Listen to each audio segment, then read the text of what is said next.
Se necesita un mínimo de unidad. Petro nunca hubiera sido electo si la derecha no hubiera sido dividida. Está dividida ahora aquí, en Chile, en varios países. El Tigre tiene un problema y es su historial, su biografía, que no es precisamente la más brillante ni la más limpia de ningún candidato a la presidencia de Colombia. Ese es un problema que él tiene y lo va a enfrentar durante los 4 años. El presidente Trump dice que va a trabajar con él. En América Latina, Ricardo, lo que no cabe ninguna duda es que se está destiñendo de ese rojo del socialismo del siglo XXI y están todos más o menos alineados en una línea. Sí. No, indudablemente hay un cambio. La pregunta es si Latinoamérica aprovechará este cambio. Y para eso significa que los gobiernos que han sido electos tienen que hacer buenos gobiernos.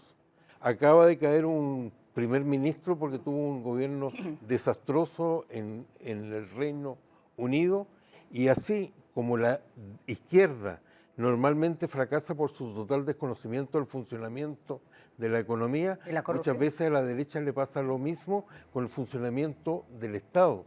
Se complica enormemente y hay promesas en seguridad, en el término de la corrupción, que simplemente no son cumplidas. Pasó con quien reemplazó a Uribe en su oportunidad. Llegó un outsider, pero Colombia ha tenido buenas experiencias con el outsider. En su minuto fue un outsider Uribe, porque llegó a combatir contra la rotación entre Yo creo que va también un poco en el encantador de serpientes y en el carácter. Tristemente no podemos comparar a Duque como era con la personalidad de Uribe. No podemos comparar la personalidad que tuvo Duque con la personalidad que tiene Abelardo de la Espriella. Creo que son personajes total y absolutamente diferentes. No pienso en Duque tanto como quien traicionó a Uribe y traicionó a los colombianos cuando se sentó en un plebiscito que no tenía por qué haberlo llamado, pero no cumplió con lo que la gente le había dicho. Claro, el señor Santos, el presidente Santos fue... Claro, pero estamos hablando de las grandes traiciones. Pero yo lo que creo ahora es que, por encima de eso, Manolo, y no sé si estás de acuerdo conmigo, este alineamiento hacia el conservadurismo, hacia la derecha, el hecho de que esta administración en Washington, que es la administración del presidente Trump, esté en este momento, de alguna forma, como podemos decir, ejemplo de algunos de estos jóvenes países, puede significar realmente un avance. ¿Cómo lo ves tú? Marian, hay que tener en cuenta un aspecto bien fundamental. La primera pregunta que se haría cualquier desprevenido es ¿por qué el progresismo o gobierno de izquierda o guerrilla o como le quieras llamar, de la izquierda, entra al poder?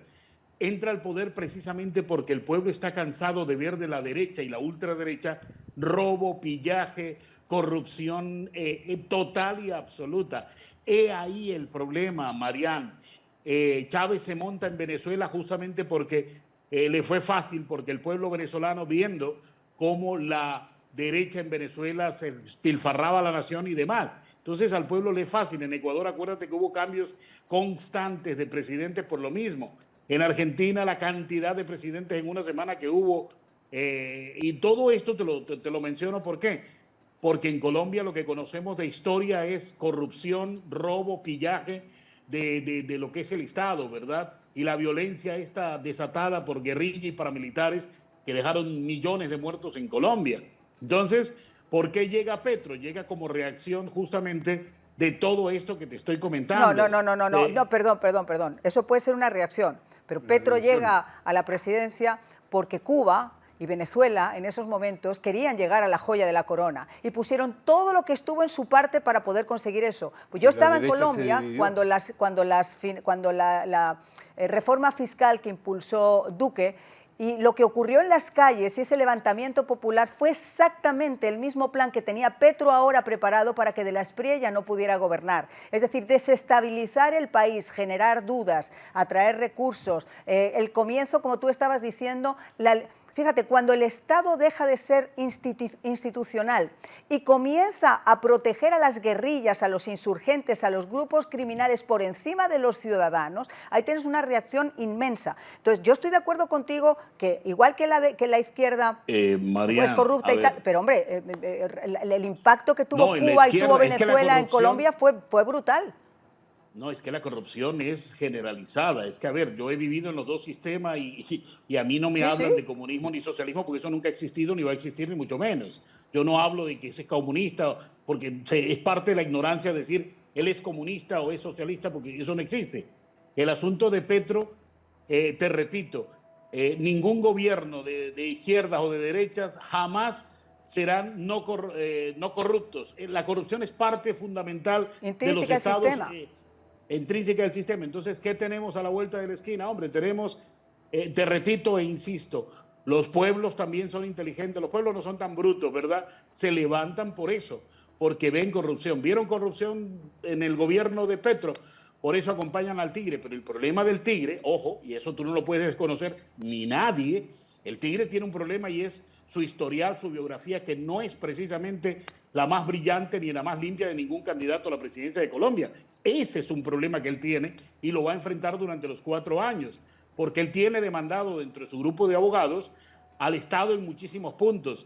Tiene demandas internacionales en Estados Unidos, porque acuérdate que también es ciudadano americano, y tiene demandas en Estados Unidos. Entonces, todo este poco de demandas y todo esto le van a requerir de él tiempo. Va a pasar de pronto como le pasó a Samper, que se pasó 4 años en el proceso 8000 defendiéndose, 4 años que finalmente este señor ni pudo gobernar. Entonces, lo que pasa es que Samper en ese caso además tenía la aportación del cartel de Cali a su campaña. Entonces, así es, el proceso 8000. Cuando los Rodríguez Orejuela son extraditados es precisamente porque el señor Samper había cobrado cierto dinerito en esa campaña. Te lo digo porque a mí me pasó tener a Samper enfrente y tirarme el micrófono en CBS Telenoticias.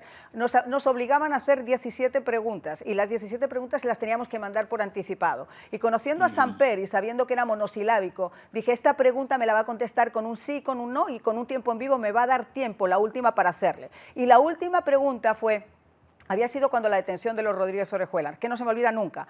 Le dije, bueno, todo está muy bien, pero ¿qué tiene que decir usted de la financiación de su campaña política con dinero del narcotráfico? Y tiró un micrófono y se levantó y se fue. Y eso, es famosa, eso fue esa imagen tuya, esa imagen tuya es famosa. Sí. Mira, eso está claro, totalmente claro. Por eso te decía que Samper se la pasó 4 años defendiéndose de esas acusaciones de narcotráfico, porque acuérdate que fueron cassettes que le enviaron, cassettes del momento, del entonces, le llegaron a Pastrana, que fue el que hizo la denuncia de aportes de campaña de narcotráfico a la campaña de Samper. Entonces, volviendo a lo mismo, estamos hablando de corrupción, volviendo a lo mismo, hablando de corrupción. Cuando un gobierno llega, acuérdate, y siempre lo he venido diciendo, todos prometen.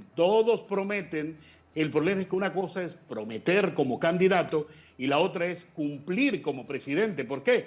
Porque ya hay unas instituciones, hay un Congreso, y entonces ahí es donde tú te estrellas con la realidad. Tú mencionabas algo bien importante, y es este señor José Manuel Restrepo, el vicepresidente de Abelardo, a quien en el discurso pues, le dio un amplio poder dentro de su gobierno. Y acuérdate que los levantamientos en Colombia se dieron por las reformas que el señor José Manuel quería imponer en el gobierno de Duque. Entonces, a ver cómo se va a sortear esto, cómo se va a conciliar con este pasado que tampoco es muy querido por los colombianos. Si me Entonces, lo otro, perdón, Manolo, perdón, porque... Si me permite, Manolo. Sí, y lo otro finalmente, 30 segundos. El problema es que las elecciones la diferencia son 245,000 votos. Eso te quiere decir que tú debes tener mucho cuidado, una línea muy fina para poder gobernar, porque vas a gobernar a favor o en contra de la otra mitad que no votó contigo. Hay que tener mucho cuidado en esa administración. Y sobre todo lo que creo que va a ser un ejercicio, y ya te paso, Ricardo, va a ser un ejercicio complejo, porque además ahora toda la atención internacional está puesta no sobre el encantador de serpientes, sino el que ha prometido tender puentes donde otros construían muros y el que ha dicho que no solamente gobernaría para los que le han votado, sino para los que no le votaron también, Ricardo. Además que se necesitan buenos gobiernos que son muy escasos en la historia de Colombia, en la historia de América Latina. Se necesita un mínimo de unidad. Petro nunca hubiera sido electo si la derecha no hubiera sido dividida. Está dividida ahora aquí, en Chile, en varios países. Tercero, se necesita un acercamiento con Estados Unidos. La última vez que se separó el gobierno de Obama, Latinoamérica fue el que le pidió a Estados Unidos que no siguiera interviniendo, y donde había una dictadura terminamos con 4 dictaduras chavistas.